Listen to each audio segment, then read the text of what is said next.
Well, on behalf of High Tech Kids, I'd like to welcome you to our virtual judges training for the 2024-2025 FTC season. And for anyone who doesn't know me yet or hasn't had a chance to meet me, I'm Chris Simonson. I'm the First Tech Challenge Program Coordinator with High Tech Kids.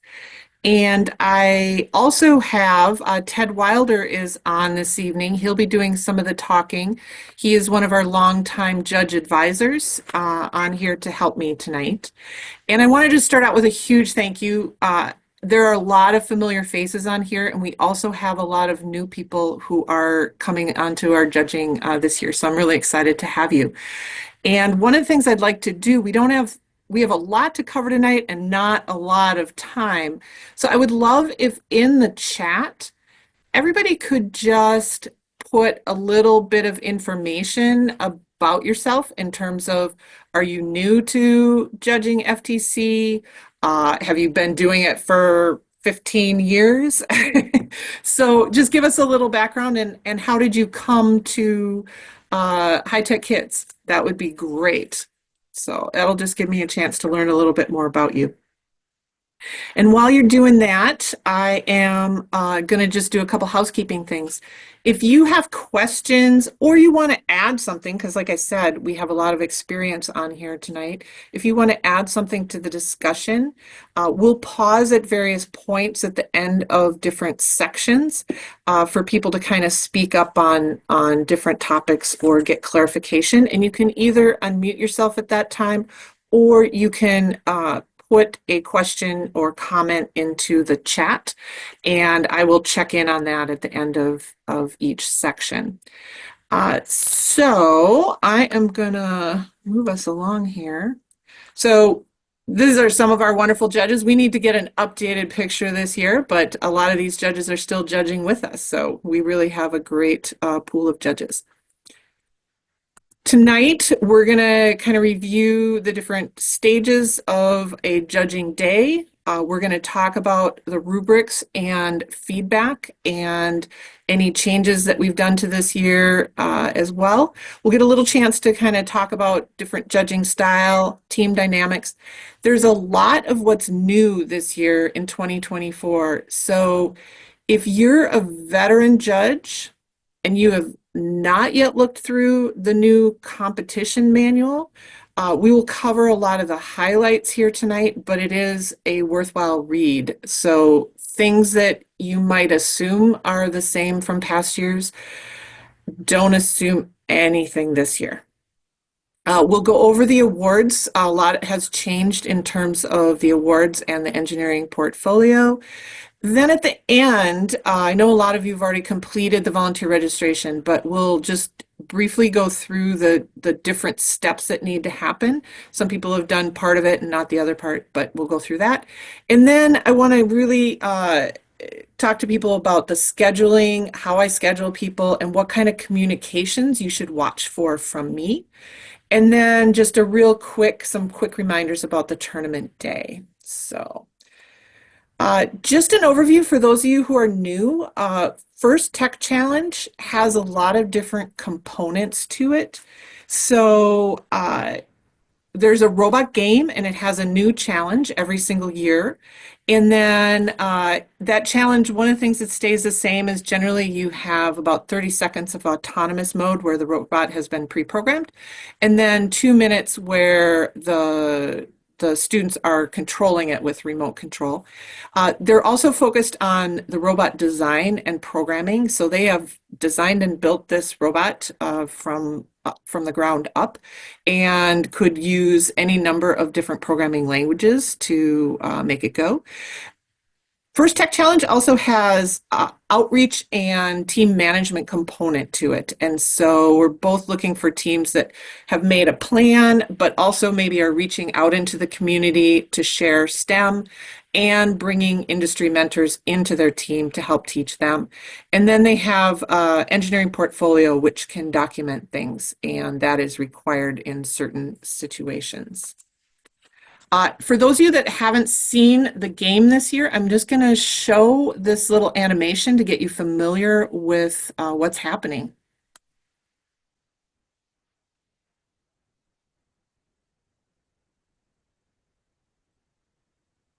Sorry.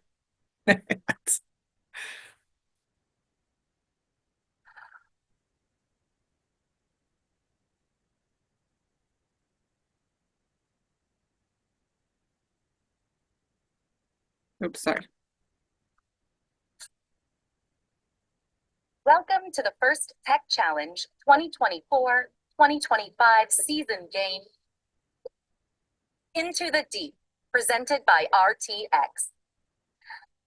A team consists of up to 2 driver operators, a human player, a coach, and a robot.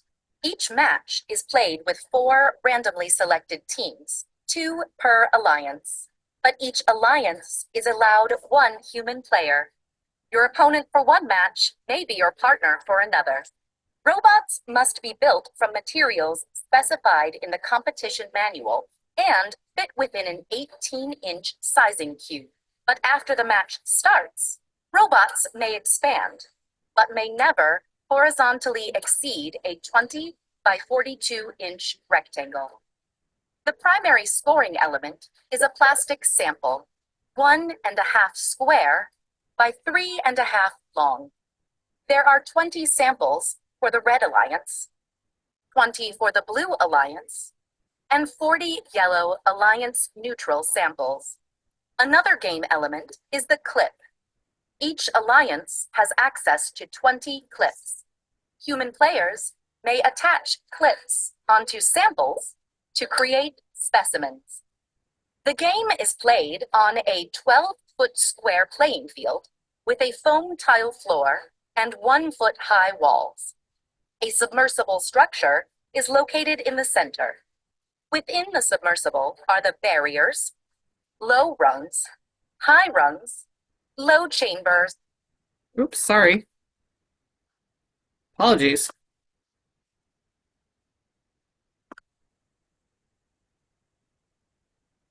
Wait.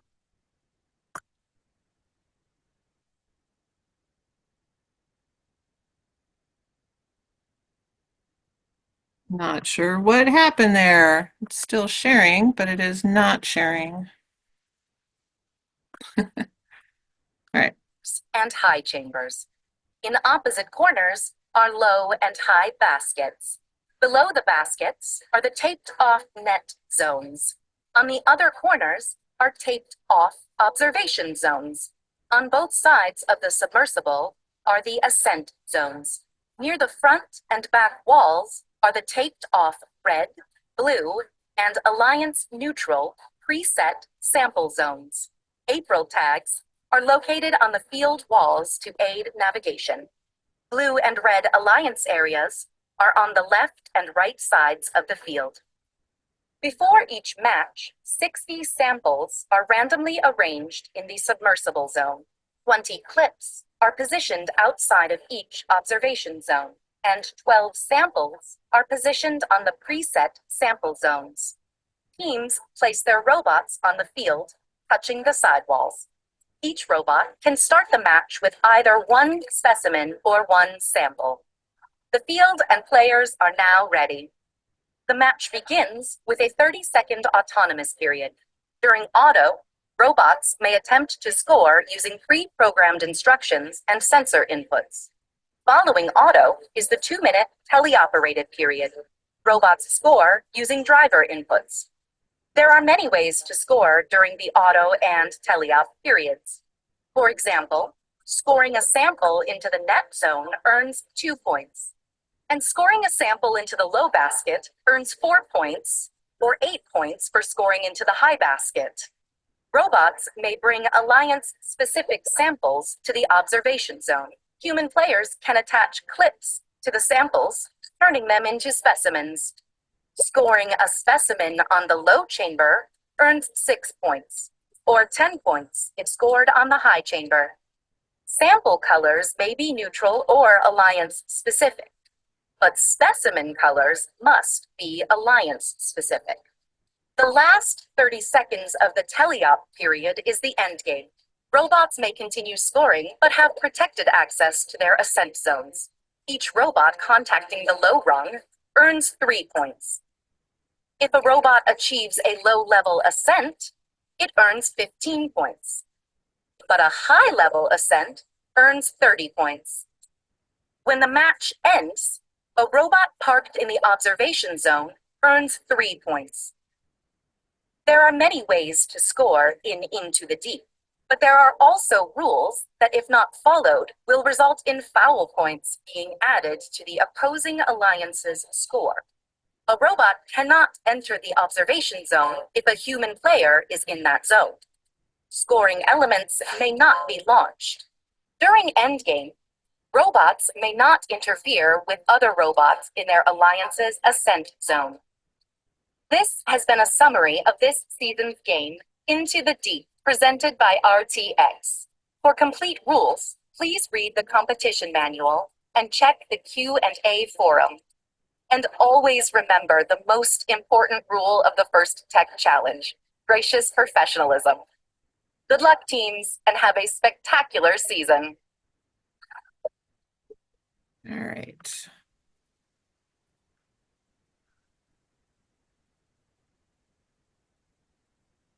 All right. You can hear me? Yes. All right. I know many of you have done this a few times before. The basic idea of judging is staying the same, although there are a lot of details that are changing this year, and that's why we want to go through this more detailed look at the judging day. So we still have morning interviews where you'll get materials from the team. You'll interview teams. They'll have a 5-minute presentation that's optional. You'll be able to talk to them for 10 minutes. You'll be taking notes. There's a rubric that we're going to go through.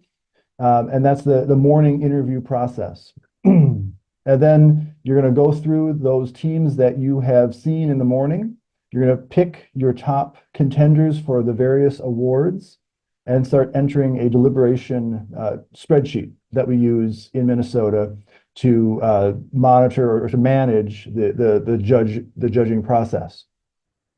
Really critical component this time is the feedback forms. We're actually going to make sure we're doing those in the morning, the day of, for various reasons. We'll get into the details, but the feedback forms are really critical that they're finished before pit interviews. And then again, we're going to divide into small groups, go out, talk to teams, and then that are nominated for an award, and then rank those teams into a list of the top teams for an award. And then we'll come together in a final deliberation. Where we decide the final placement, write award scripts, and then prepare for the award ceremony, which will look very different this year.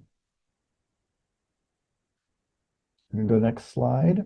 All right, so again, the veteran judges know this process pretty well. In the judging process, as a judge advisor, they will divide up the judges that are volunteering on a day into 2 or 3 judge teams. If there are rookie judges in that group, that the person will always be paired with an experienced judge. We don't like to put rookie judges by themselves or together. And so you will always be working with an experienced judge. We also try and pair people who are more comfortable talking about technical conversations with teams versus the non-technical, meaning programming, engineering type content versus fundraising, outreach, design for the portfolio, those kinds of non-technical questions. So again, we try to match up the judges in that way. Time is really tight in the morning interviews. We really need you to keep on schedule. Again, there's an optional 5-minute presentation that a team can give. It is optional.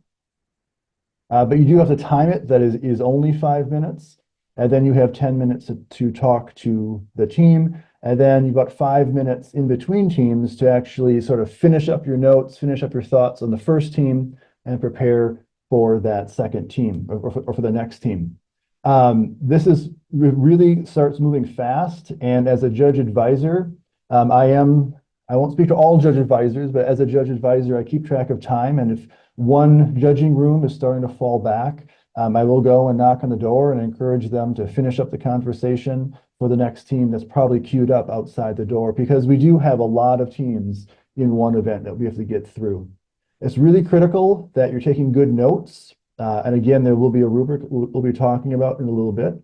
It's really important to take notes with the team number or name on your notes. Sometimes team judges will start flipping through notes and forget where one team ends and the next one begins. So we want to make sure you're delineating the various teams very clearly for yourself.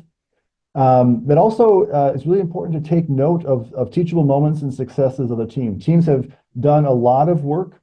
They are very excited to talk to you as a judge about their season and show you what they've accomplished.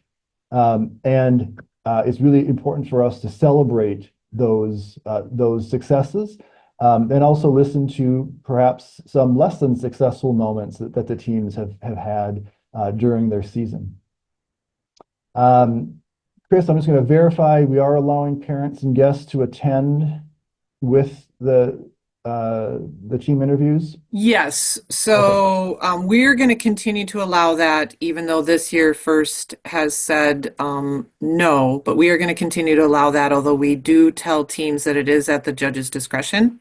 Okay. And at the team's discretion. I mean, the team can say no to other people coming in. But we are going to honor the new rule that First has, that there are no video or audio recordings happening during that morning judge session by the teams or by spectators. Okay, and for clarification, Chris, we're not restricting number of coach mentors in. Correct. Okay, thank you. Yes, correct. All right. All right, so next slide.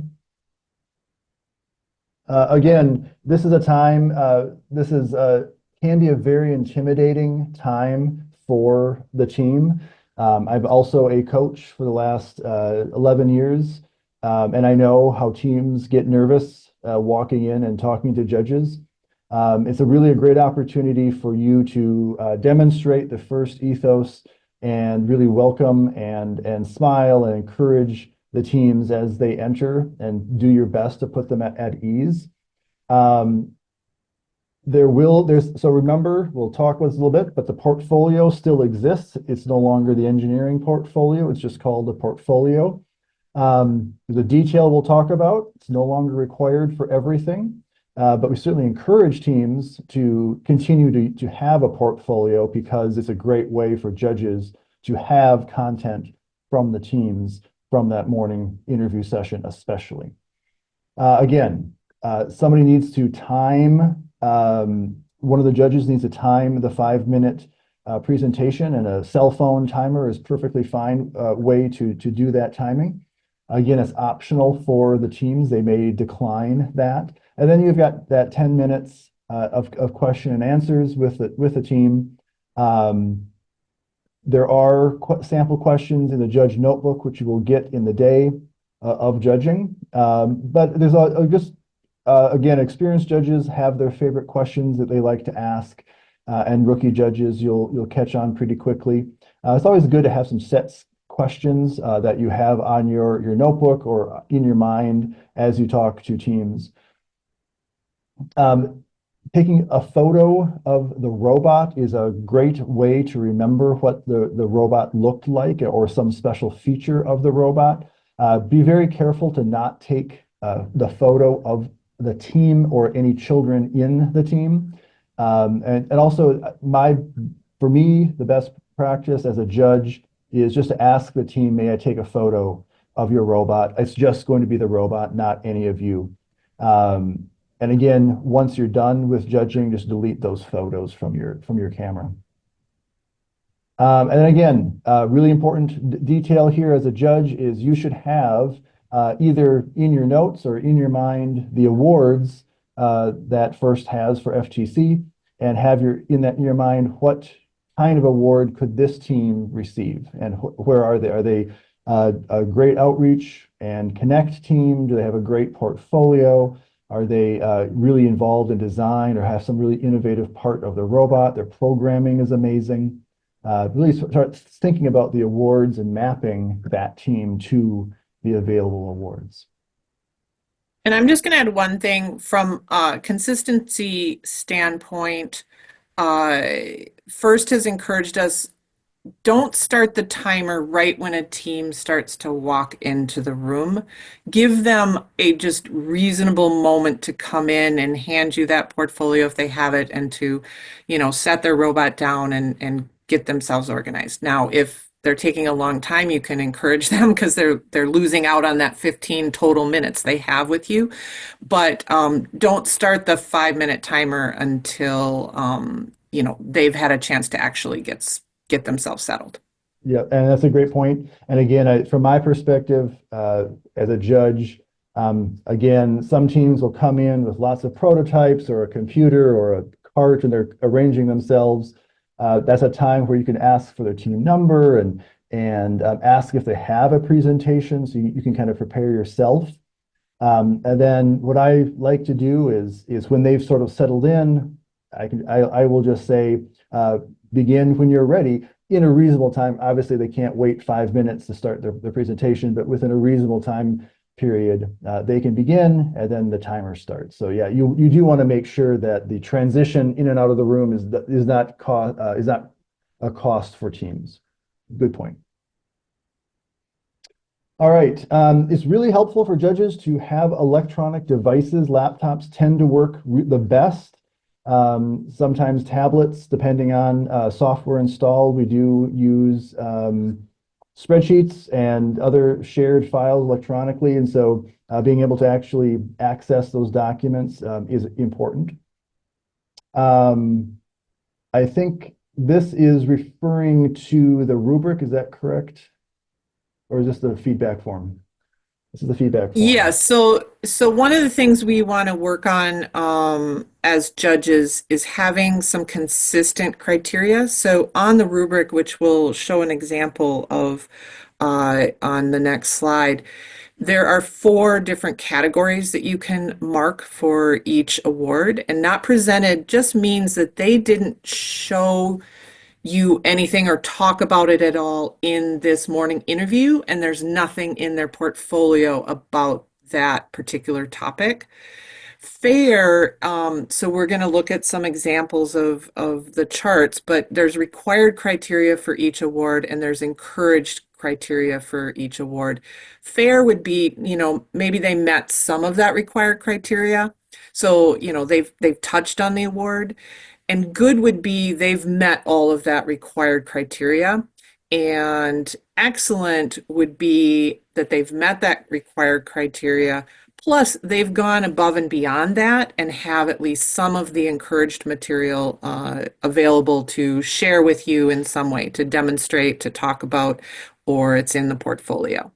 Yeah, and again, with the portfolio being optional, it is critical that for many awards, save, well, 2 plus Inspire,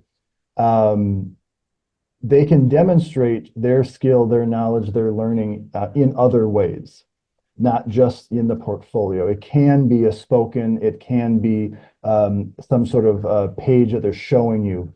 Now, the important thing here is the portfolio is the only document judges accept.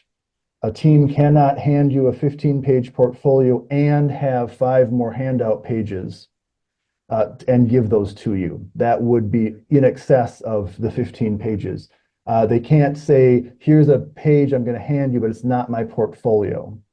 The portfolio is a distinct document and is the only document that judges can accept in the interview process.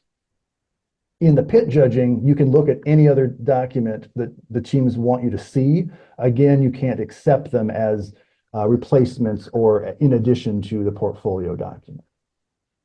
All right, so we have our own feedback form that goes to the teams. This document that we're just talking about here is more of the rubric for pit judges and kind of the judge use, but it's also the High Tech Kids feedback form. And then you're filling out these forms, 1 per team. And Teresa has a question. Should we take those now? Yeah, go ahead, Teresa. So I just want to make sure I understand. Last year, I saw a number of teams come in with their portfolio, and they also brought a sheet talking about any accessibility issues. So, for example, they would have a list of students on their team that maybe had ADHD or other neurodivergencies. We're still able to accept that, right? So you can look at it and review it, but not take it with you. If they want that to be something you're taking with you, it needed to have been incorporated into the portfolio. Does that Okay. help? Yep, that's fine, because then we can just remind them they need to have it to hand back to the judges as they come into the pits. So. Yep. Yes, exactly. Yep. Again, it's really helpful for teams to hear from judges directly in the comments. It's not just the check boxes of good, fair, excellent, but really some meaningful feedback in comments is so valuable. Again, as a coach for 11 years, teams receiving that firsthand, first impression feedback from judges is so important for their own growth. It doesn't have to be a book. You don't have to personally elevate every team to a world's championship team, but giving them some meaningful feedback about how they could do something to move themselves forward is, I think, really important. So again, that's an important part of this process. And I think the next slide is some examples. Is that right, Chris? Yeah. Hang on. And one of the things that new judges often ask is every judge in the room filling out a feedback form for every team? No. The judges in that room will work together to fill out just one of the forms that's shown on the left. So the left-hand side is our official feedback form we're using this year. Judges will notice, veteran judges will notice a couple changes. One, the submitted portfolio is bigger because a lot of times people were missing that on the form. And the gracious professionalism rating is gone. Not that we don't care about gracious professionalism, but first is kind of using it in a different way. They don't necessarily want it to be something that's being used. They don't want it to be used as a stick ever. More as something that we can be, putting that in the feedback stuff or whatever below. The other changes are that down in the bottom, you'll notice there's two separate comment boxes. This is a way to encourage you to make sure there's at least one comment in each box.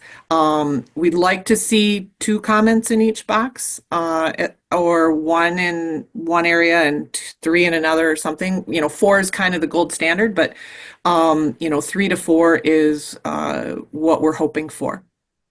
On the last slide too, you'll notice a little difference in we are asking that feedback forms be completed after the morning, during and after the morning interviews, that they don't drag into the afternoon, because the feedback form is only reflecting what you witnessed in the engineering portfolio and the morning interview. That's it.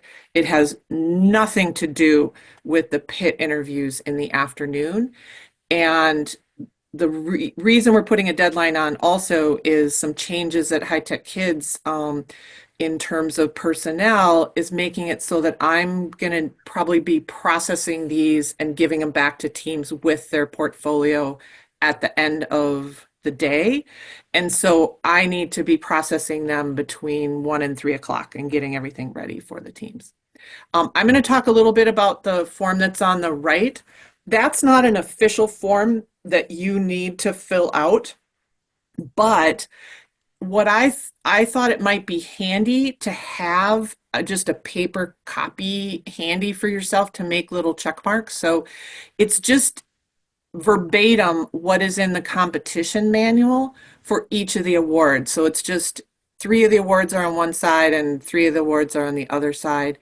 And it just gives you a quick way to be like, oh yeah, the team met that requirement, and put a little check or a little, no next to it if they didn't.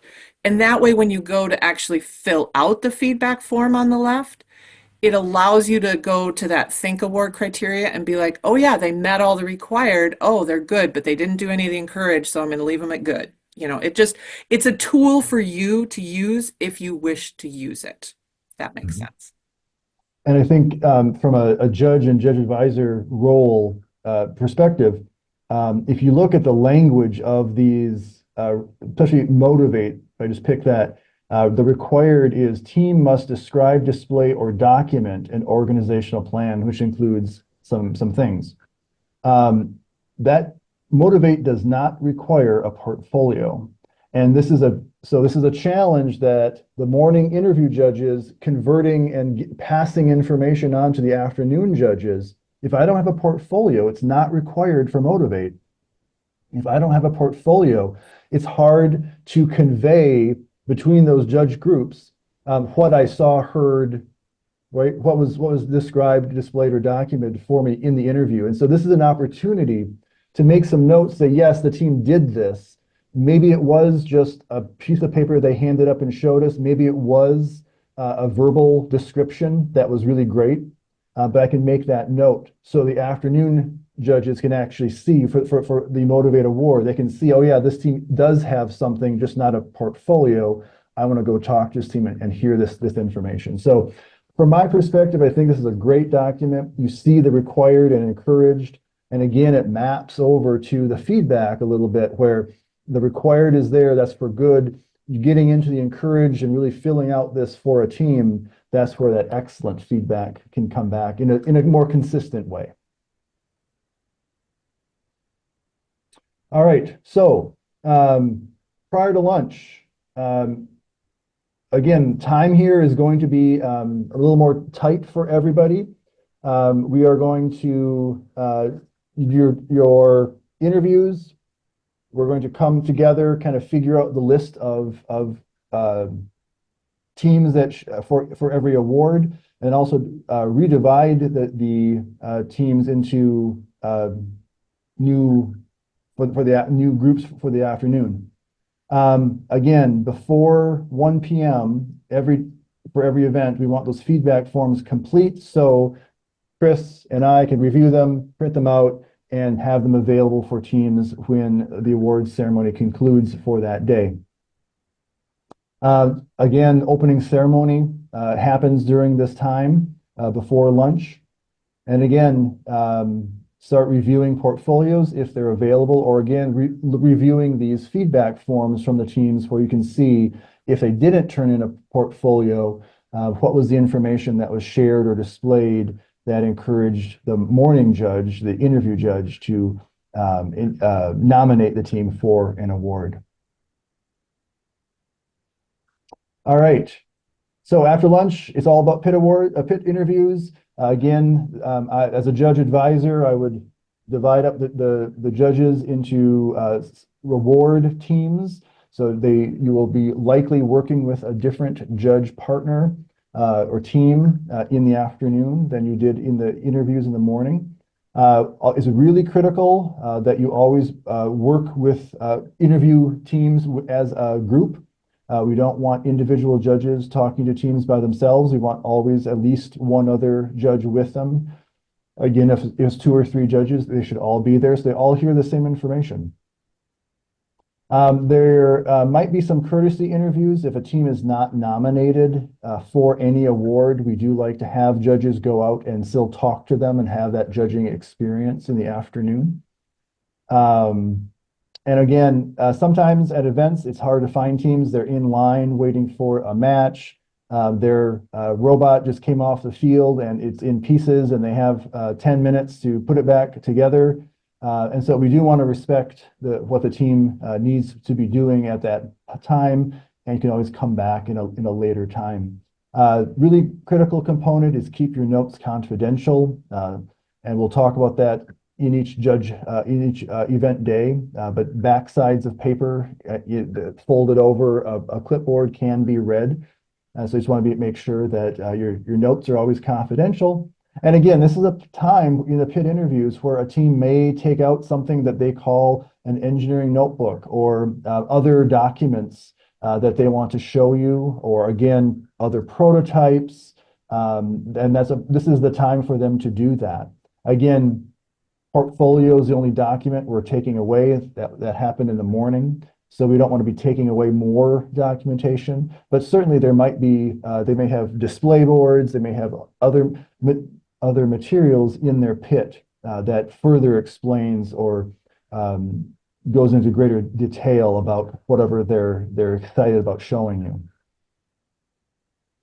All right, and then you're going to rank order your assigned teams for an assigned award. There's a deliberation spreadsheet. You enter all that information in. Again, we haven't talked about it a lot yet, but there's going to be a new judging schedule because the event schedule is different this year. And so by 3 p.m., we really want to be back in the judging room working on deliberations. And so that only gives judges a couple of hours to go through their list and do their work, which includes that rank order. It's not start rank order at 3 p.m., it's finish rank order by 3 p.m. So deliberation can start. And then this is where you can advocate for the teams that you spoke to during the day. It was in the morning or in the afternoon pit interviews. This is where judges advocate for the teams they've talked to. And it's a time for collaboration, and it's a time for a collegial conversation. And so we also need to get through the judging process. And so consensus here is important. And that's something that we want to focus on is we're talking and debating toward consensus, not toward a division or a impasse. So keep that in mind as that conversation unfolds in deliberation. Then we'll write scripts. We'll assign winners for every award. Judges will write scripts. Again, there's a process and a template here that we will go through on the event day. Then there will be a different structure to the awards ceremony. It actually will last for quite a little bit of time. So even if judges need to leave kind of early, there's a more opportunity to read some awards early in the event just because of how the awards ceremony is going to be divided, which we'll talk about in a moment. And again, just the judge advisor really does need to approve all the scripts. And so you don't want to leave as a judge until you've checked in with the judge advisor and they've reviewed your script, your award script. All right, this is a deliberation spreadsheet. It's complicated, it's colorful, lots of things going on here. This is a tool the judge advisor is going to use to guide you through this process as a judge. Your judge advisor will instruct you on how to use it, how to interface with it. And it's not as scary as it looks. It's actually a very useful tool. It really helps narrow down conversations, but it's also ultimately the judge's choice of how they want to rank and look at these teams. But it's a great tool to really help move the conversation forward and also kind of keep track of who has already won an award or who has not yet won an award. So it's very useful. For new judges, this can be very intimidating. What I can say is we'll walk through the process. The experienced judges you'll be working with have used this for a couple of years now. And so it's a pretty well-known tool. All right, there is a High Tech Kids judging notebook that will be in every judging room, multiple copies usually. And again, it has all this information that you see on the screen. So you have that content on the event day. And again, a third one there, sample questions for morning interviews. If you are a new judge and aren't sure what questions you can or want to ask, we give you a sample of questions. And so you can take 2 or 3 of those questions right off that and give yourself some confidence as you start those conversations. Again, the veteran judges, they probably have their favorite questions that they love to ask. And again, every team can be a little different in terms of what questions you might want to ask them, but also they'll present different information. Some teams are very complete in their presentations. Some are either don't have a presentation or only give you part of their season. And so those questions are where we can tease out more information. Anything else, Chris, on this one? No, just a lot of good information in there. Sample questions are useful. I know as a judge, when I used to judge, that really helped me, especially if I was only judging once or twice a year. Yep. All right. Yeah, again, take notes, take lots of notes in the morning, in the afternoon. Always associate them for yourself, associate them with a team number or name so you can keep track of them. And this is really critical that we delete or keep any paper notes in the judging room, delete any electronic files that you collect or create in the process. At the end of the day, we want that information to be either shredded or destroyed for the confidentiality of the judging process. Again, comment sheets, these will be returned to teams, so we want to make sure that you're filling that out. Again, we'll fill that out by the 1 o'clock. And again, the judge advisor, your other judges in the room are there to help and have done this a few times. And so don't be afraid to ask questions. We're here to help each other through this process as well. And remember, this is a really critical component, and FIRST is also focusing quite a bit on it in their documentation, that you judge only what you see and hear on that day and on this season. They actually just changed the language in judging for their Team Update 5 to specify it's just this season. And so we really want to focus on the teams on that day. That team, maybe you know them from last year or from 2 years ago or the previous event. It doesn't matter. It's what have they done this season and what are they presenting to you on that day. That's where we really want to focus our conversations and our attention. Great. Thank you, Ted. Are there any questions either in the chat or people want to unmute to ask about right now before we move to the next section? Hey, Chris, do you want to go back to those forms or the slide that had the 2 forms on them? I just a quick question.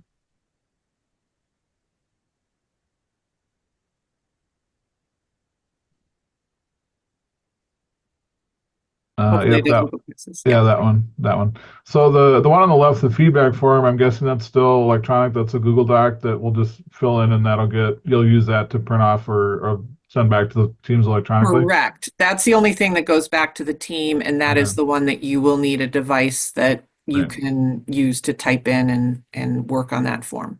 Right. So the one that's on the right that has the criteria, I think, Ted, you made a good point about, because we do the interviews in the morning and potentially hand off to other judges in the afternoon.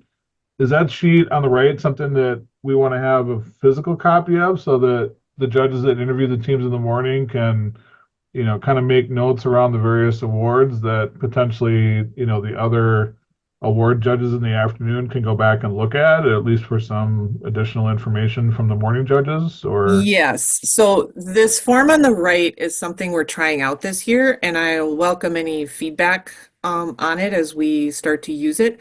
I will have physical copies of it available for people to take and use.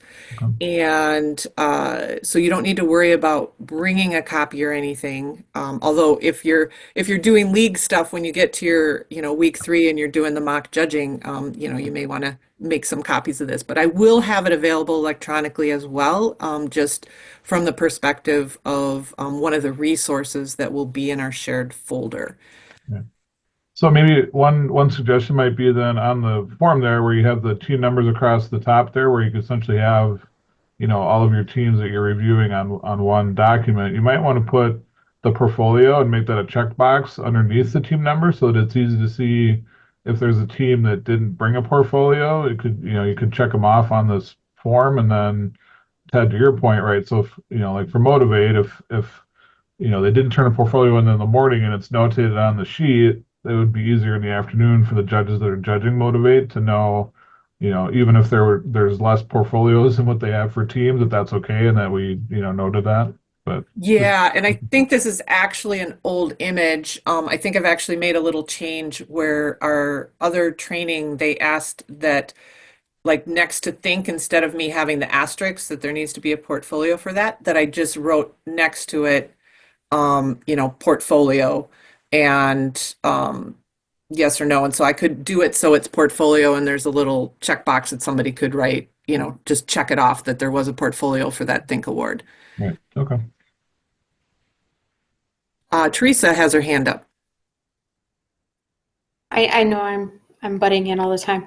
I know you're probably trying to stick to an 8.5 by 11, Chris, but it would be really nice if those boxes on the right-hand side were just a little bit bigger, so that we could just write some small comments in there, or someplace that we could put some of those thoughts together, because I can see that being really helpful as we have somebody coming to do the afternoon judging, and they can see, we've checked a box, but they're like, but I don't see it. Yeah. I'm just So thinking, here's one of my questions for you. So initially when I thought of this, I thought, oh, it'll just be a checkbox and you can just have one sheet for yourself and it'll do all your teams you're going to see. But now as we've been sort of digesting and talking about this sheet and how it might be used, do you think it might be better for it to just be a single team on here so that those boxes, instead of being multiple boxes, there's just kind of a comment area if somebody wanted to jot a little note or a reminder, and it can almost act as, your note sheet, and that it would allow it to be maybe a little easier for them to get spread out amongst the different people who might want to have access to them for the various awards. So I'm welcome any feedback on that. can I put it a different way? I mean, just Sure. thinking about the afternoon pit judging, I know this is more paper, but what if you were to do the Think Award for all of them on one page, and the Connect Award for all of them on one page, and the the Motivate on one page, and that way when the judges that are taking over for the pit judging, then we can hand them the pile that's, here's the Think Awards, and they can then kind of see our notes from that. Oh, interesting. Yeah. I'm just thinking it would be a better way. That's always something we've always kind of struggled with, is sharing that the room judging with the pit judging, and being able to. I've walked away from pit judging, got into the deliberation room, and the person that saw them in the morning is like, well, didn't they tell you about this? It would have been nice to have known that, because it could have triggered some questions. Yes. Yeah, let me think about it, and we may just, have different formats available as we kind of test it and get feedback, because one of the things that I really liked this year about the competition manual is how they did lay out these awards with the required and the encouraged, and kind of made it, I think, a little more clear instead of just this massive list of possible things that might count. It's a little more straightforward. So yeah, I think there's a lot of potential here for this one on the right to kind of act as a communication device between judges from the morning and the afternoon. So Valerie, go ahead. Hello. Oh, can you hear me? Yes. Yes. I was wondering about, we have the nominated teams, and then we have teams that are not nominated, and we do like to talk to those teams, make their experience there worthwhile. And are we talking to every team this year? And if so, is there an organized way that we can get maybe a list to the, to split up this year, rather than, it wasn't as organized probably sometimes, where we might have missed a team here and there during the season, the whole season. If we are going to go and do that, so that we're assigned the ones that we need to speak to. Yeah, and that's good feedback for our JAs. Yeah. And we do have some other JAs on tonight. But yes, as far as our goal is for us to have every team have contact with a judge group in the afternoon, if at all feasible and possible. So yeah, I think with the JAs, giving some thought about how can we make sure that we are touching and carefully kind of splitting up those duties and assignments so that it is clear to our judges. That's great feedback. Thank you. Christine? Yeah, so on these two forms that we were talking about, for the one that's on the right-hand side, we were talking about having the comment lines. Can we have two different comment lines, one for the morning and one for the afternoon? 'Cause I would use this more for the afternoon judging, where we're trying to decide whose words are what. And that would be my guide to go through and actually narrow the scope on who we would be talking to. Specifically thinking of like the software and the think award, and even going into the motivate and connect. There are a lot of teams that usually get put into there, and this would be a quick way of going through and narrowing the amount of teams we look at. So if we could have like a morning session comment and an afternoon session, so we can, communicate that way, that would be a Okay. good. And then on the other side, for the not present, fair, good, and excellent, Yes. put a rubric on there about what exactly those are. Because the biggest thing I had going between each group is that everybody has their own definition for what fair, good, and excellent is. And I'm sure it even goes to the teams of like what that actually means. And you guys defined it, but that doesn't mean that, again, we'll get into the same situation of what it means. And going, Yeah. And I have been trying to figure out how I can fit it on and have it show up on one side. okay, so just I may have to just give up and have it be on the backside, and whether it ends up being printed for a team or not, because I won't have a printer that does double-sided. But yeah, because that has troubled me also, because we do want to have that consistency. And if somebody just kind of forgets what it is, or a team is asking, what does it mean? I think it does help everybody, because I'm a huge believer as a past teacher that feedback is really valuable, but it's only valuable if people kind of understand the meaning behind it. So yes, I that has troubled me as well. So I will try to figure out how to fit that in. okay, thanks. All right. Any other questions before we go to the next section? Great discussion. And this is why I love having this meeting, because you guys are doing this work, right? You know how you might want to be using these resources. And, I might have an idea, hey, I'd want this, but maybe it's not in a format that would be useful to you yet. So, I had one Can I just, question, British. oh, Jim Lynch has his hand up. just a quick comment. I really like the idea of those two lines, the morning and the afternoon. What really resonated with that form on the right is that it really drives home. And when I am a judge advisor, I really try to stress that, is like, look at the criteria, especially for those of us that have done this for years. It's that, and I like looking at it both in the morning and the afternoon. It's like, okay, it'll really help clarify, should this team be put up for an award nomination or not in the morning? And then I'm just endorsing what was said before about having that second line in the afternoon, because it really works its way into the afternoon judging quite well too.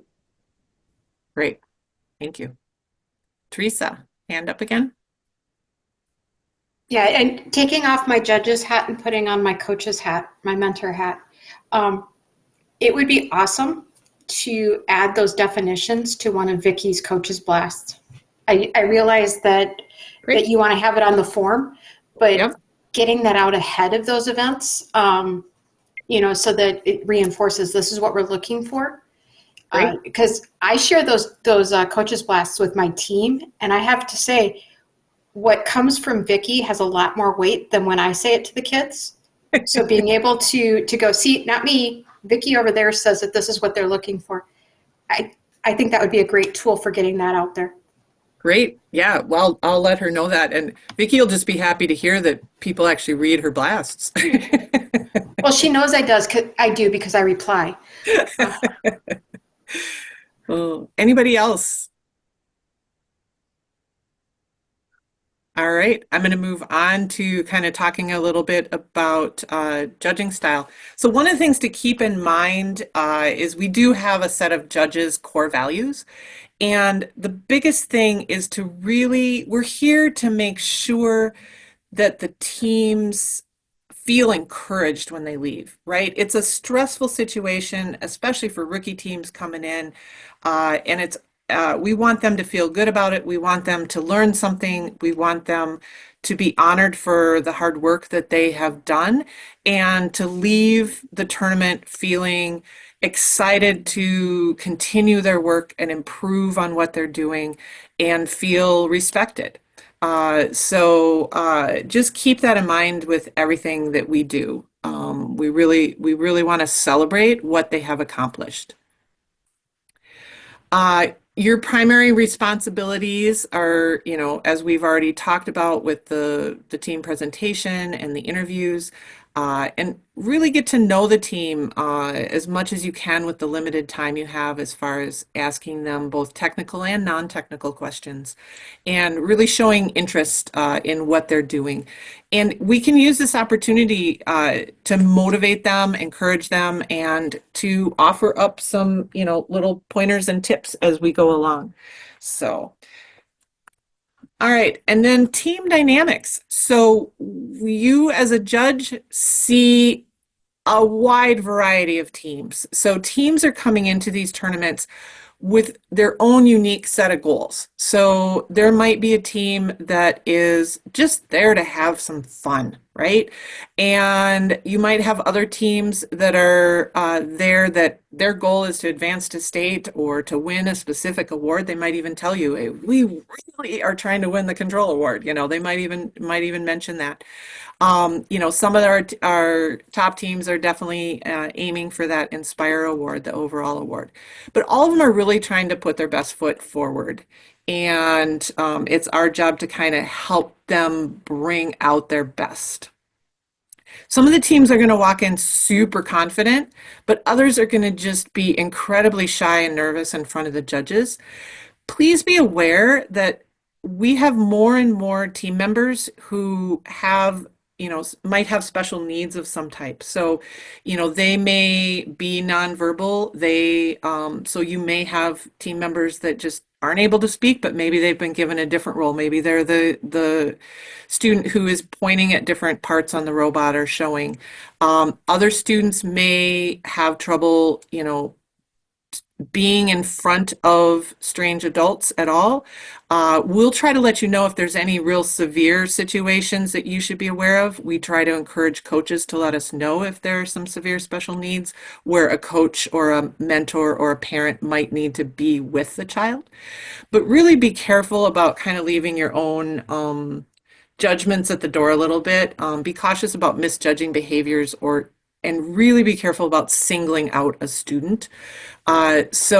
If you have just one kid talking on a team, I know it's hard and it might be tempting to point at the kid and say, well, let's hear from you. But instead, thinking about a general way to do that. Are there some other team members that would like to share? Kind of thing. So a single child doesn't feel like they're on the spot. Some of our teams are really confident teams. You can really push and challenge, as to get to the bottom of the information they're giving you and things. But there are other teams that are really nervous and shy, and you're going to just need to kind of tone it down a little bit and just help them, help find some positives, help just encourage them along. So you do need to just be aware of individual teams and their own personalities and things. We're not there to disqualify teams. We're there to encourage teams, but we're also there to pick out, the teams that have really risen to a high level in terms of some of the higher up awards. So we encourage coaches. This is information that we give to coaches as well when we're doing training, but we're hoping that teams are going to be ready to explain in their interview their strategies, their goals, their plans, their process, be able to talk about their outreach or any support that they got. Be able to talk about their autonomous mode and how it relates to the game, be able to talk about their process of the robot design and things through. And we do have a local award in Minnesota. The Stratasys award is for 3D printed parts. So we do want to find out information from them about those parts that they might have fabricated. And really encourage teams, if teams are talking about their failures, that's a really important part of the team's growth. So we want to celebrate those failures and what they've learned from them. right, any questions on those two sections? They're kind of short little quickies. Now we get into the new stuff. All right, so one of the things that has changed is the advancement order. And in the past, the winning alliance captain and the winning alliance partner were kind of split up by second place Inspire. And so in smaller tournaments, it was not uncommon for the captain to be able to move on to state and their partner did not. Now it's a little more grouped together for that winning alliance. Other things about it haven't changed too much. Now, this is based on our typical size tournament. Most of our tournaments are 24 teams. Well, between 24 teams, and this year between 24 and 28. We do have two of our Greater Minnesota tournaments that are smaller, and so it changes slightly. There's not a third place Inspire on our small tournaments. The other thing that's new is the playoff bracket. So if any of you have been involved with FRC for the last couple years, you're familiar with this double elimination bracket. So in the past, when Alliance 4 would play Alliance 1, they'd play best 2 out of 3 before deciding who moved on. Now it's just a single match. And then if you win, you continue on the upper bracket. If you lose that single match, you move down to the lower bracket and you can battle your way back up. You're not out of the playoffs until you have lost 2 matches. The other thing that's different is in our typical size tournament in Minnesota, we are going to have 6 alliances with 2 teams each. In the past, it's been 4 alliances with 3 teams each. So same number of teams for our typical tournament of 12 that get to be in the playoffs, but it'll be divided into 6 alliances. So there'll be some kind of different strategy happening this year with teams. So this is where it gets a little different for the award ceremony. So in the past, we've just played our playoffs until we had a winner, and then we started our award ceremony. And this year, with the structure and the 15-minute breaks that are between some of the matches and rounds near the end, first is encouraging us to put awards into those breaks. And so we're going to give this a try. Now, one of our concerns and our awarenesses with this is we realize that there'll be a couple teams that are still playing, but it kind of starts with the reverse order of the awards and works its way up to the finalist winners in the Inspire Award. So I think it'll work out. Ours is even going to be a little more, I'll show you in a moment what ours is going to look like. It's going to be a little bit different. This is what First recommends. Ours is going to be slightly changed from that, but we are going to give this a try.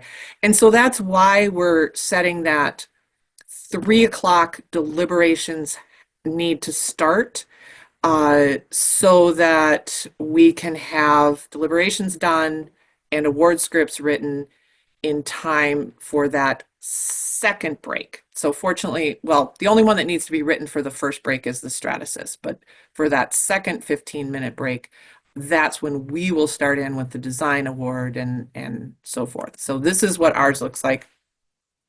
In that first 15-minute break, first got rid of the promote award. I don't know if all of you are familiar with the 2 video awards because we have a separate group of judges that judge those during the week ahead.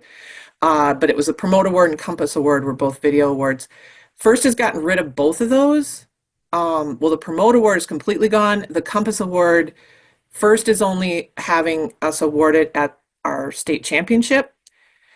But we really like the video awards and we have a lot of participation and we think it's a great way for certain students on teams to show different skills and to feel really a part of the team through that.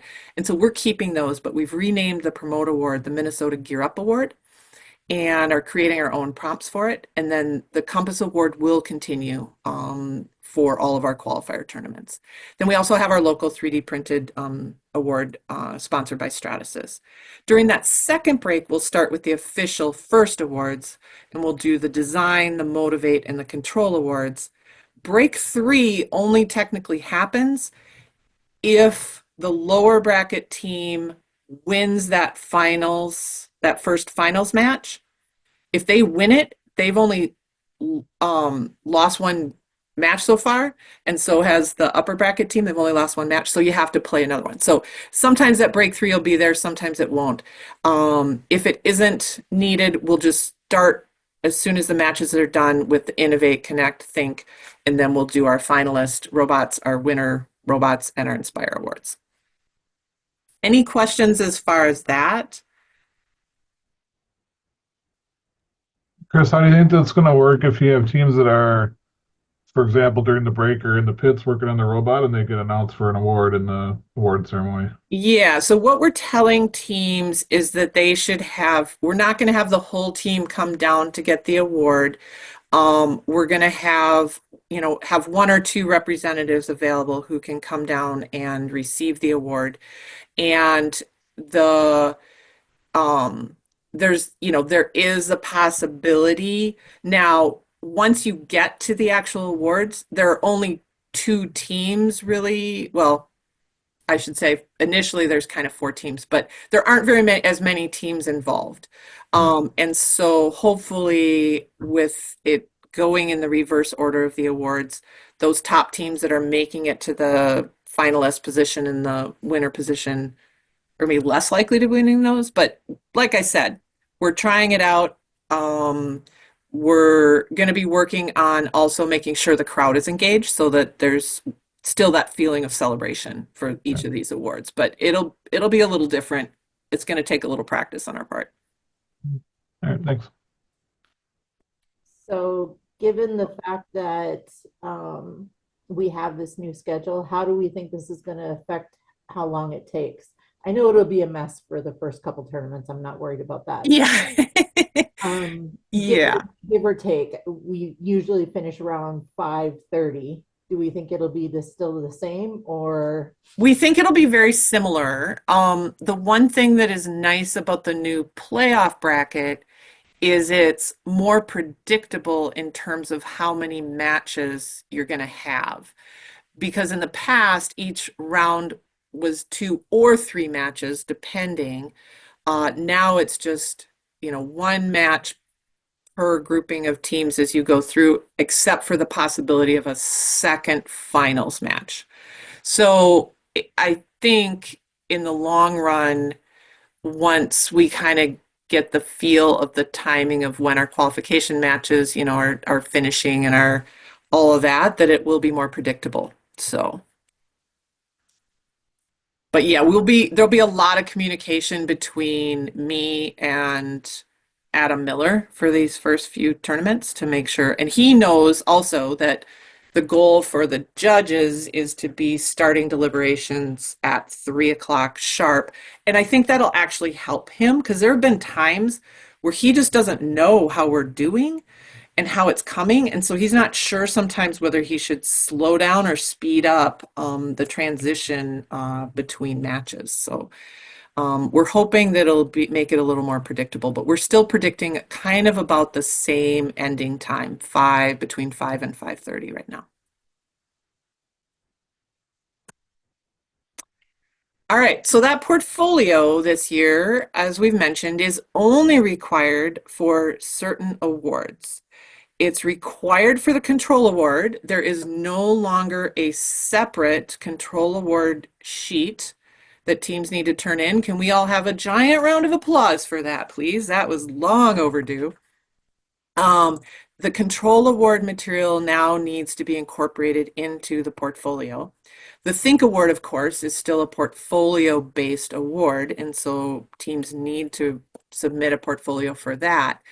And by default, then, in order to win the Inspire Award, you need to have turned in a portfolio because to be considered for Inspire, you have to have been nominated for at least one of the awards in the machine creativity and innovation category, and at least one award in the team attributes category, connect or motivate, and you need to have been nominated for Think Award. So we're still really encouraging teams to be turning in portfolios, and I think teams mostly still will. I think we'll probably still have, some of the rookie teams that show up and go, portfolio? What's a portfolio? That just happens sometimes. But one of the things I just wanted the judges to be aware of is High Tech Kids is now offering advocacy training to teams. And our goal with this is and Heather's actually on tonight, I believe. So Heather's the one running this, and she wants to really coordinate the advocacy efforts for legislation between the needs for high-tech kids to be able to run the events and the needs of teams, instead of lots of little parties just sort of asking willy-nilly. We want to be able to, coordinate that. So we offered a little intro training at kickoff, and Heather's doing a more advanced training coming up November 13th. I know Teresa's team has signed up to attend it, and some other teams have signed up. So if you know of any teams or work with any teams or anything, encourage them to do that. But if a team is discussing legislative advocacy with you, it's okay to just kind of ask them if and how they're coordinating that work with us. It's not a determination whether they get an award or not get an award, but it's something for you to be aware of. As a way for conversation or a question. Just a reminder, last year, so we have some people on who maybe didn't judge last year, but artificial intelligence, that hasn't changed from last year. Teams are permitted to use it. They can use it to help create their portfolios. They can help use it to create robot code, but they are expected to provide proper credit and attribution and to respect intellectual property rights and licenses. So using artificial intelligence, we don't necessarily ask about it per se, but if a team brings it up, then you can kind of question them a little bit about how it helped them or whatever. We want to look at it as just another tool that teams have in their toolbox. So they've learned to use CAD programs or different programming languages or 3D printers. We want to view it in the same way as we view those tools. So, all right. So portfolio requirements have stayed very much the same. Page numbers are not required. Font size can't be smaller than 10 point, and they can only have a maximum of 15 pages of judge content plus that cover page. And the cover page, the only requirement with it is the cover page must have the team number on it. They can have other things on the cover as well, but you're not judging what's on the cover page.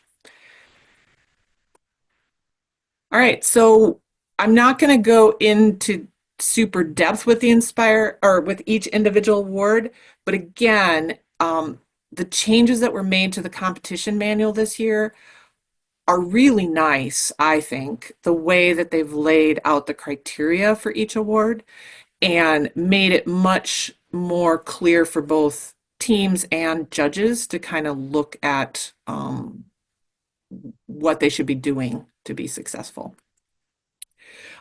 So Think Award again is, the Inspire Award again for our new judges, that's kind of the overriding award. We don't go out we don't nominate in the morning teams for the Inspire Award. We only nominate for Think and all the other awards. Inspire comes in that final deliberation. We look at teams that have been nominated and performed well in a lot of different areas, and then we start to nominate them as a group for Inspire. But Think Award is really portfolio based.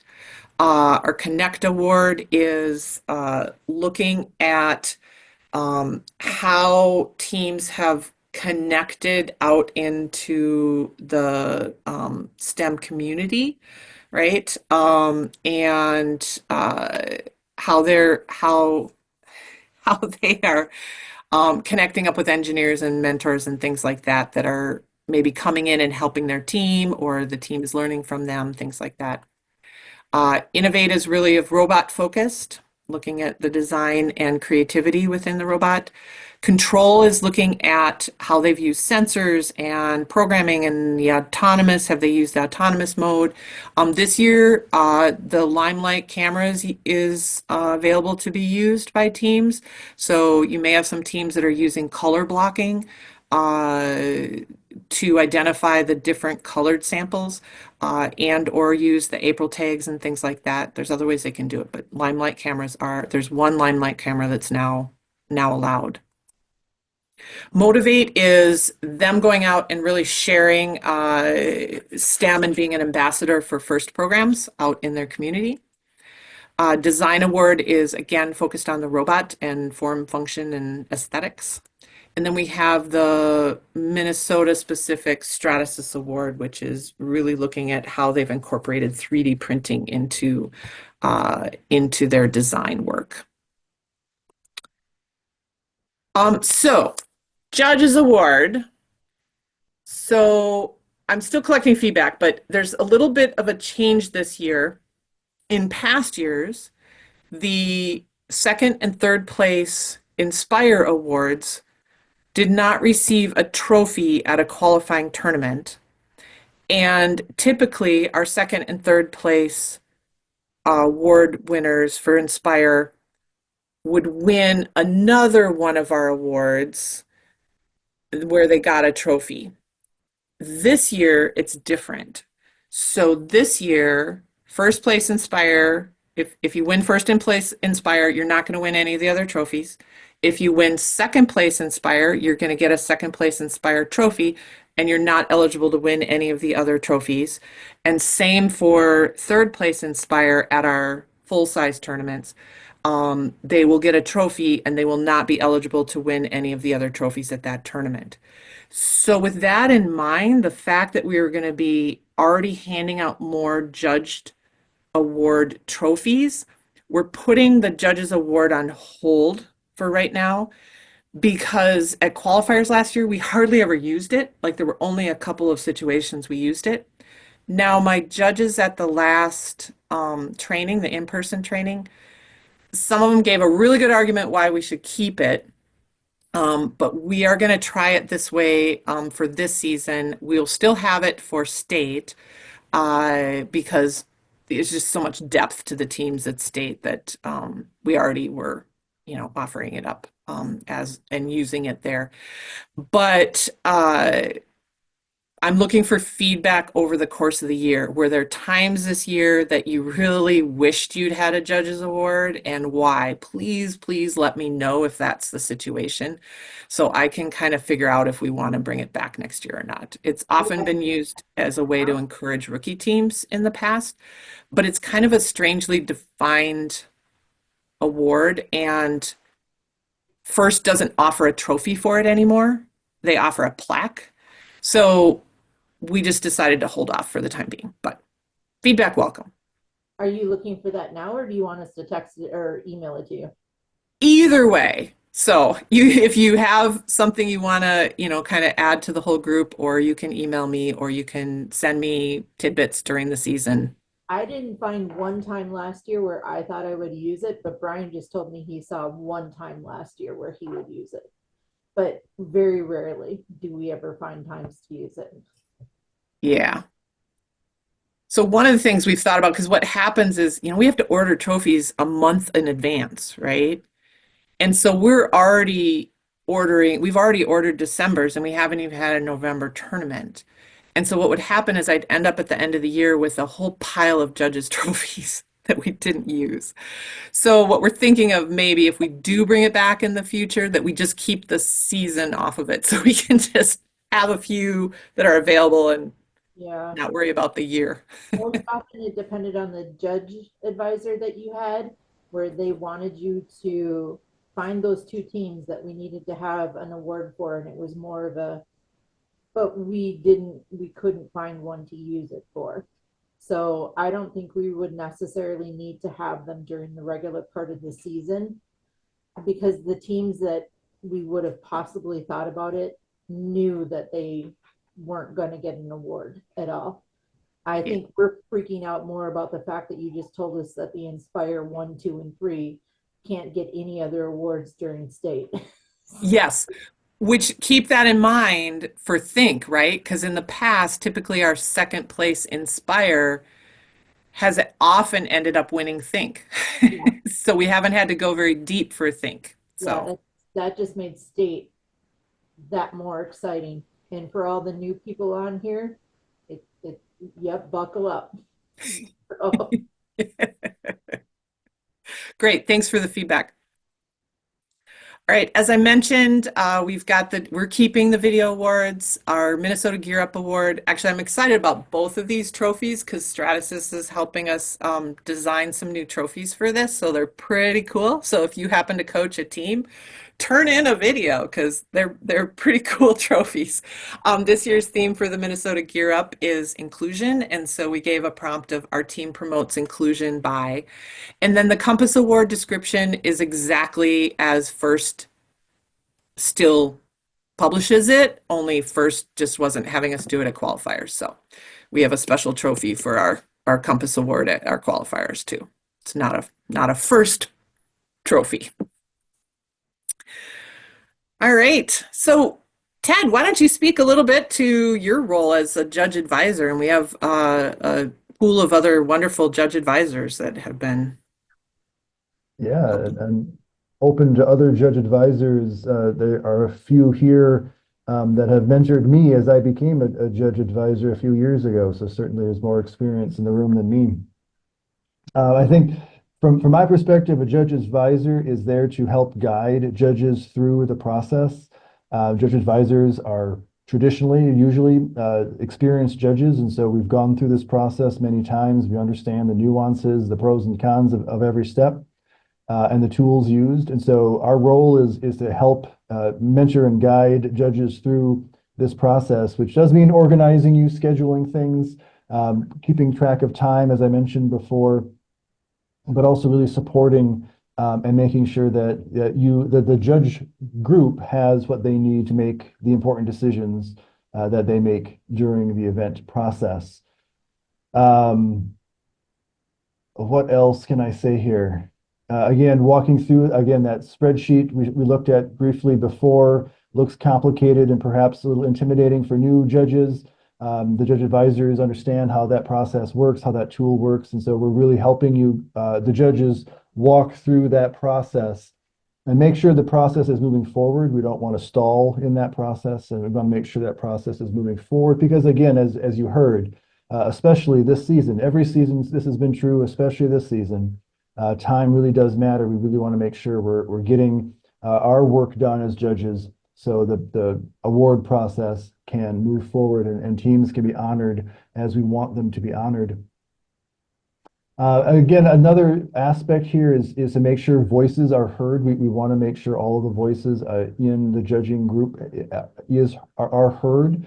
And we want to balance moving that conversation forward toward consensus. Again, this is not about kind of helping people dig into their perspective, but helping build a consensus toward a decision. Then again, in Minnesota, judge advisor kind of, I assume, Chris, that will continue with the judge advisor sort of is the MC for the award process. Yeah, and one of the things that we'll have to communicate about is with that first break is, for those local awards, is the judge advisor actually ready yet? Or do I just give those first local awards and then turn it over to you at the end of that? So, yeah. But we'll be figuring that out as we go this year. So helping everyone be flexible. I think that's a Yes. new requirement for the job. Flexibility. Yes. And again, this is one of the things I've learned from someone in this group is to start a judging process of talking about why we're here as judges, and also to remind ourselves, because it is important, why we're here. We're here to honor students. We're here to listen to some great stories of these teams and what they've done in the season. We're also here to have fun. Yes, this is judging. Yes, it can be difficult. Yes, sometimes there are some difficult decisions that have to be made, but it's also really fun. I've been doing this for years. Many of you continue to do this for many years. It's just fun to do, fun to talk with students, fun to see what they're excited about, what they've accomplished, where they've had challenges, and see some amazing robots up front. That's always a fun part about being a volunteer is we get to see these robots up close and talk to the teams that have created them. Yeah, so again, confidentiality is really important in the judging process. And so many of us are coaches and mentors on top of being a judge in FIRST and high-tech kids. And so it's really important that that confidentiality is maintained in the judging process. We're not sharing information outside of the judging room. Again, it's only about this season. What the team has brought to this event is what we are judging. It's not what we heard. It's not what we saw last year or last time, or what we expect of them. It's what they are bringing to us this moment. Judging is subjective. I know this is always a tension. Ultimately, we have the spreadsheet that makes it feel a little more qualitative or quantitative, sorry. But in the end, judging can be very subjective, and you will never have all the information you want. And being comfortable with that truth, I think, really helps judges be successful. It is a long day. We're going to be starting at what, 7:30, I think we're asking judges, Chris, until Yeah, about we're 5:30. actually asking people to be there a little bit before if they want to get breakfast, and I'll go through that Yeah, shortly. But perfect. because we are going to start our judge advisor meeting a little bit earlier than we have in the past. Yeah, So, so it's gonna be a long day. The secret I've found is wear hiking socks. I'm not kidding. Buy a nice pair of hiking socks. It really makes a difference that I have found. And again, just that judge's notebook, the resources you find in the FIRST website. Another thing I'll just touch on really quickly. FIRST is updating the competition manual. If you don't know about this, game manual 1 and 2 are now combined to one competition manual. They are updating it actively. And they are updating the awards. So if you read the competition manual at release, the award language has changed between now and then. So but keep up. funny story about that. We ran our first judge training, and 3 days later, they updated all of the awards, and I had to change all of my presentations and all of my materials. Yep, So yeah, it's definitely. Hopefully, they're mostly done with changing awards at this point. So, I hope so. yep. All right, so I'm going to go through a little bit because we're tightening up some of the things. Some of you have already gotten an email from me as far as making sure that you're signed up on FIRST. So I'm going to talk a little bit about that and why. So every year we are asking you to log on to the FIRST Inspires, your dashboard. If you don't have an account there yet, the first time on, you will need to, form an account, but after that, you can just log in. You're going to want to select the volunteer registration tab and pick event volunteering. And then we ended up, I'm so sorry, but somehow we ended up with 2 volunteer signups in our thing. I have no idea how that happened, but I don't really care which one you pick. I go through both of them to pull the information out. You definitely don't need to sign up in both of them. Just pick one, sign up.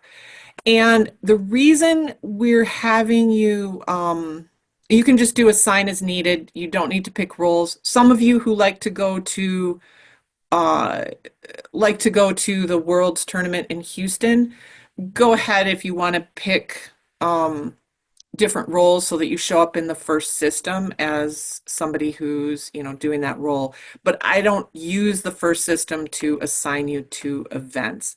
Now, this is not committing you to anything at this stage at all, but it gets you access to three important things, four important things, a lot of important things that run through FIRST and that don't run through High Tech Kids.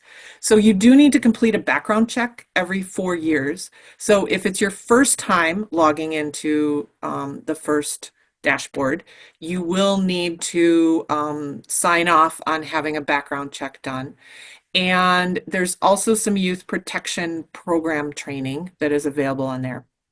Then every year, so even if you did the background check last year, this year you still need to do the consent and release form. That's an easy thing to miss. Also, they have some specific role training modules that we encourage you to do. They are available now, and you should be able to access any of the training modules without me having assigned you to a role like I had to in the past. So it's easier to access those. Now, realize that when you go through like the judge training and things, there's going to be things that are a little different. We use a different feedback form than what FIRST uses, and some things like that. So just be aware of that. But this is why we have you register on FIRST. And this year I am trying to track people down to make sure that all of our youth protection program background check stuff is done and that our consent and release forms are all done. So make my life easy, please, and get that done right away. Thank you to all of you who have already done it. And I can give quick feedback on the judge training this year. It is super easy. For those of you who remember the long certification exams in the past, I think it was like 6 questions. You're going to go through that training very quickly and pass the exam very quickly. It's not difficult this year. Yeah, it's really interesting because actually in the volunteer resources, they give the questions. You can preview the questions ahead of time. So I've been going through all the different tests for all the different roles and seeing if I can pass. I've done pretty well so far. Inspector was the toughest one, but for me. The second critical step is that you sign up with High Tech Kids. So on our website, the Get Involved up in the upper right, you can click on Volunteer with Us, and then you are going to be able to access a lot of different volunteer resources and things. But there's also a sign up to volunteer, and that volunteer interest form is what I use to schedule people for actual tournaments.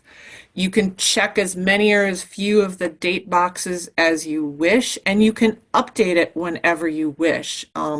If your availability changes, please, please, please just jump on there.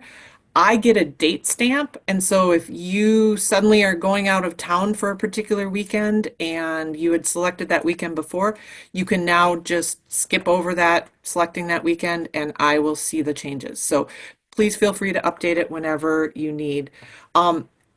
What isn't helpful for me is if you don't check any dates. Because if you don't check any dates, the way that I'm going through and culling out, it's easy for me to miss you. So please pick the role that you want, and please pick dates that you're interested in. And I encourage people to put notes in the availability notes section. That's where you can tell me, hey, yes, I signed up for every single day, but I only want to do 1 day per weekend, and I prefer Saturday over Sunday, or yes, I'm willing to go to one of the greater Minnesota tournaments. Which one? You can tell me, oh, I'd love to go to Hermantown if you want to. We never assign anybody to an out of, like a greater Minnesota tournament that hasn't indicated interest. We stick pretty much to, if you're signing up, assuming you're going to do the in-town ones. But we do have some people that are really enthusiastic about going out of town. There will also be this slideshow and a video of tonight's session in our training where you found the link for this. So get that stuff filled out. We have lots of other resources on there. If you're having trouble with the first registration or anything, we have some videos demonstrating stuff. You can always email me as well if you have any sort of problems navigating that. So the first dashboard is also a place to find other resources for and information about volunteering. First has its own judge manual. I haven't found it super. I find them a little too big and wordy, but so we try to consolidate that. But still, they are there. All right, this is the next most important part. So these are our qualifier and recreational event. Our March event, we're getting close. I think it's looking like it's going to be at Bloomington Kennedy, I believe on March 29th, but don't quote me on that. We haven't published the date, but I believe that is when it's going to be. And that recreational event, of course, is happening after our state tournament, so it's not a qualifier for state. Teams wouldn't move on from there, but it'll still be a full tournament in terms of all of the awards and things like that. So that's a place for some of our rookie teams that are starting late, or teams that maybe only had one play during the main part of the season, but we're hoping to have a small tournament for that date. Chris, Yes. can I interrupt for a second? There's someone has their hand up in the chat. Oh, great. Okay. So I think that there's a question. Yes, Yeah, go ahead. thanks. So I had a question on the first website. I see quite a few volunteering options when I log in, Mhm. but I don't see the Prior Lake or that section. Yes, you won't see the Prior Lake event. What you will see is we have just a generic volunteer sign up, and you can hit either the volunteer sign up or the Minnesota volunteer sign up. That's all you need to do to do the parts in first that we need you to do, which is that youth protection. So you won't sign up for an actual event through first. You'll sign up for actual events that you want to do on our High Tech Kids volunteer interest form. Does that make sense? Yes, kind of. Yeah, it's a little different. Hopefully first will improve their volunteer management system at some point, but right now it's very clunky for us to use and to assign people to it. It wasn't really designed for FTC. And so it's just easier for us to use our own thing. But yes, I know it's a little confusing when you're just starting with us, that it's a two-step process. Think of it this way. First is just getting basically your background check and your consent and release form. High Tech Kids is handling all your scheduling. That's through our form. Yep, makes sense. All right. Hey Chris, on that scheduling thing through first, which date do you have your events on there? Because right now when I do a search, I only find the Dean's List interviews and the state championship. What? Oh, it looks like on your sakes. screen there you have it as a May date, so I wasn't sure how far out you went with the. So if you just search under Minnesota as the region, but don't put anything else in, Okay. it should Like I pop say, up with these two events. I think it's in fifth, so January, March, April, May. Would it be possible for me to share and we can, I don't know. Yeah, hang on. Let me stop sharing for a moment, and it should be set up for you to share. Yeah, what are you seeing? Because when I went in and tested as a volunteer, I was seeing these two events, but all I did was put Minnesota as the region. I didn't. I got it. I got it now. I had added a zip code, and that probably narrowed the filter down. Oh, yes, definitely. Yeah, don't put anything except Minnesota region. Right. Okay, I got it. Thanks. Can you guys see my screen? Yeah. Yeah, this is what I see. So select first tech challenge. So go back to that screen you're on and click just first tech challenge. And then go ahead and apply that filter. And now you should see our Minnesota volunteer and our volunteer sign up. The state championship, see what happens is whenever I apply for an event, I have to do a separate email to them to have them remove like our state championship from this volunteer thing. And I just haven't done that yet because I just submitted the state championship like a day ago. yesterday. So I have to have them remove that. But yeah, just click the volunteer sign up, one of the volunteer sign up ones. I don't care which. Okay, thanks. Yep. All right. I am going to bring back up. So if, yep, I'm going to bring mine back up. Great. No, good questions, because I know that this is one of the more confusing parts of the whole thing is getting these two aspects done. So, any other questions with the first dashboard? Okay. All right, so back to scheduling and communication. So event scheduling.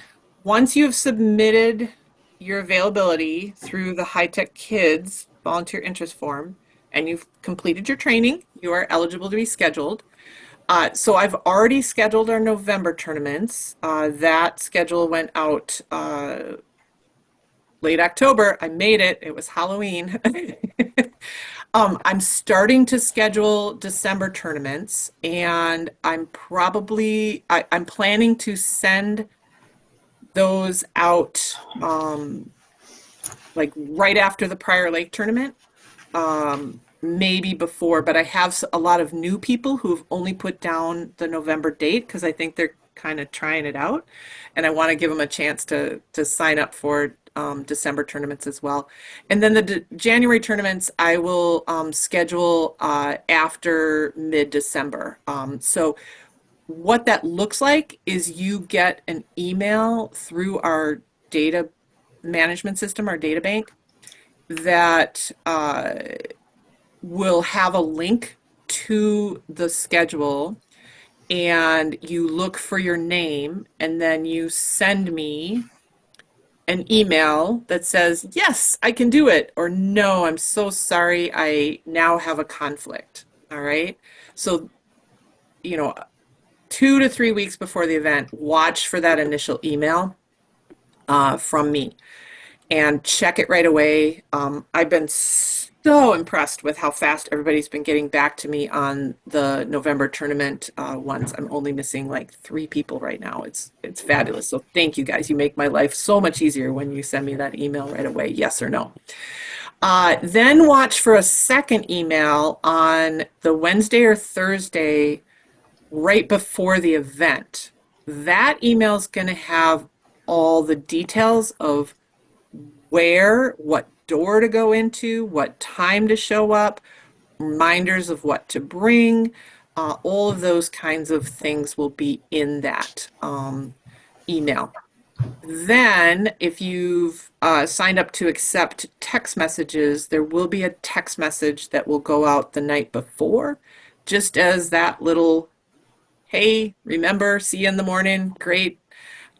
We don't overschedule, so showing up is really important, and showing up on time is really important because our team schedule is really tight, and if people are coming in late, it's disruptive to those teams. So please, we understand that things can happen and emergencies can happen, and so you can reach out to me if one of those pops up, and we somehow always manage to maybe stick a gold shirt on Heather, but we really try to minimize those interruptions to what the plans are. So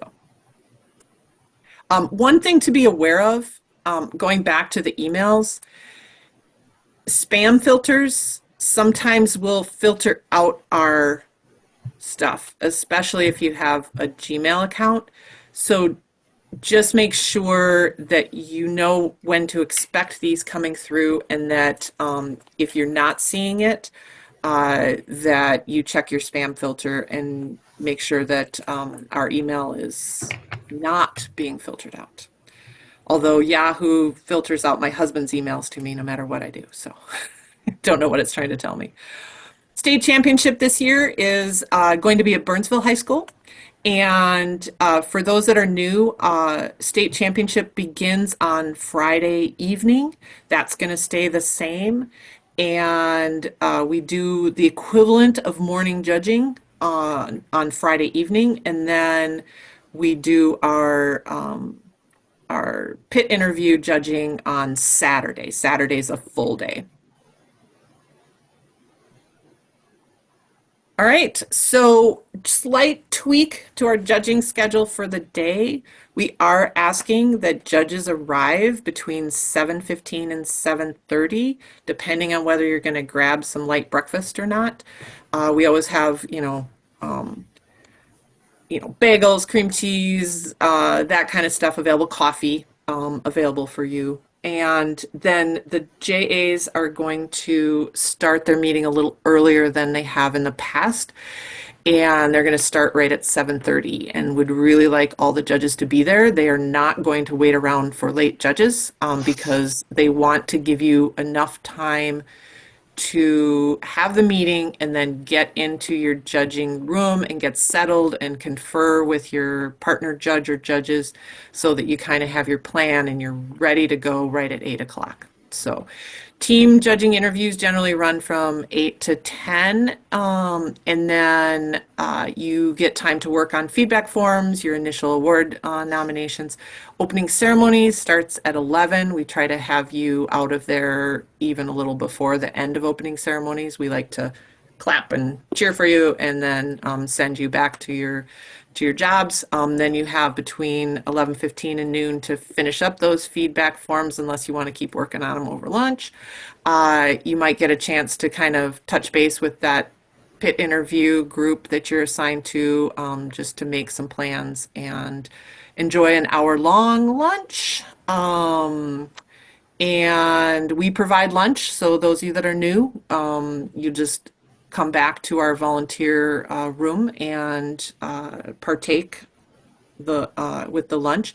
If you have any dietary needs, that's another thing that's good about the first registration. When you sign up with First, they'll ask you if you have any dietary needs, and I always check that. But we do always make sure we have a gluten-free option and a vegetarian option. Sometimes it's a little tougher we don't organize the food directly, but we do communicate with our tournament directors, our event hosts.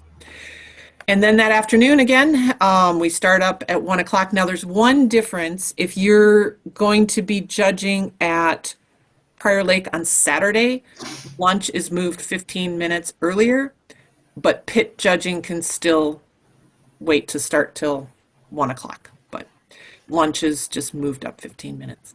And then you want to make sure you finalize your interviews and you've actually entered the award nominees in the order that your afternoon group thinks they should be.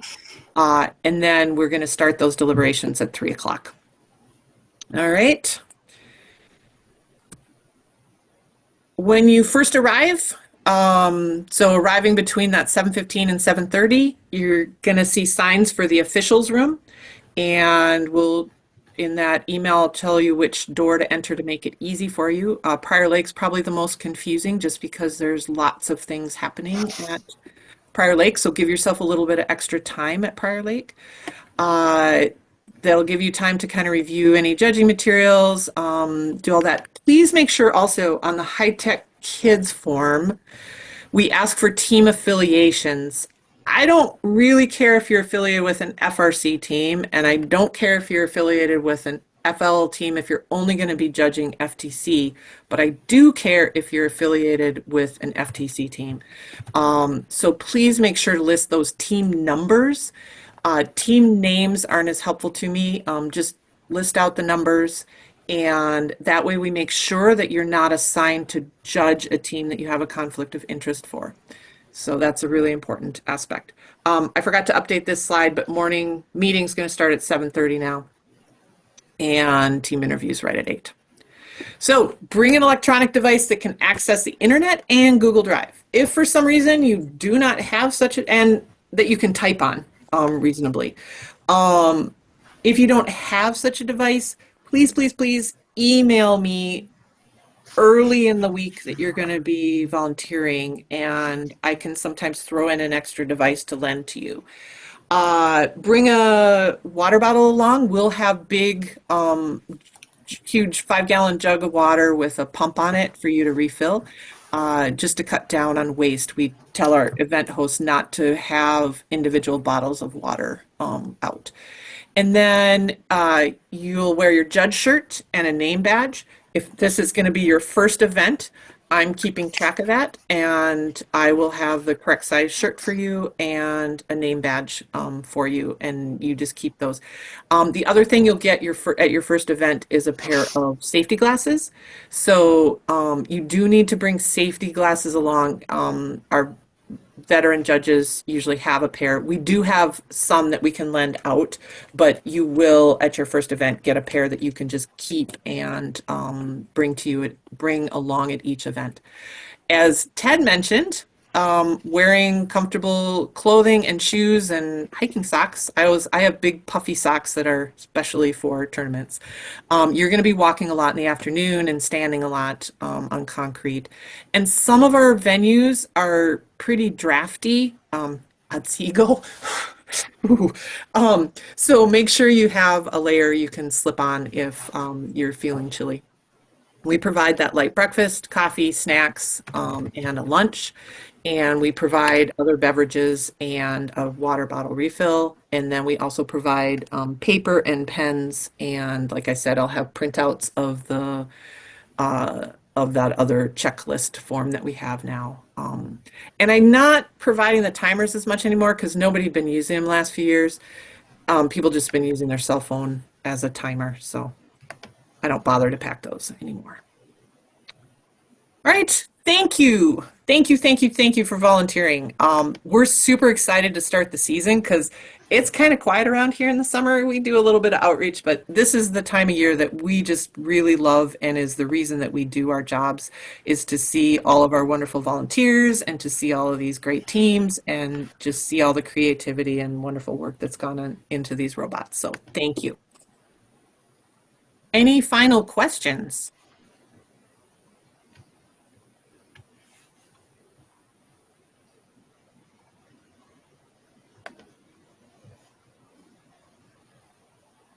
All right. Feel free to unmute if you have any.